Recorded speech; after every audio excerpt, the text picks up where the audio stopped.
কাজ করতেছেন, আপনি দৈনিক কয়টা নেক আমল করতেছেন, কয়টা বদ আমল করতেছেন, আপনি মুহাসাবা করতেছেন। মুমিন তো সে ব্যক্তি যে নিজের হিসাব গ্রহণ নিজেই করে, মুহাসাবা করে।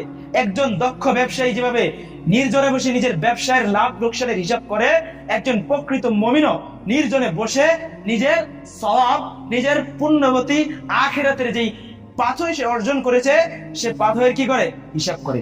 নেক কাজগুলো দেখে সে খুশি হয়, বদ কাজগুলো দেখে দুঃখ পায়, আল্লাহর কাছে তওবা করার কি করে? চেষ্টা করে। প্রকৃত মুমিন কি করে? মুহাসাবা করে। রাসূল এটাই বলতেছেন যে আল কাইয়িসু মান দানা নাফসাহু ওয়া আমিলা লিমা বাদাল মাউত।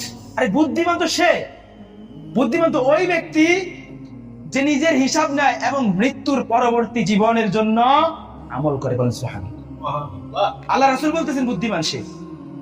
এখন আমাদের দেশে প্রতিষ্ঠিত বুদ্ধিমান কাকে বলে?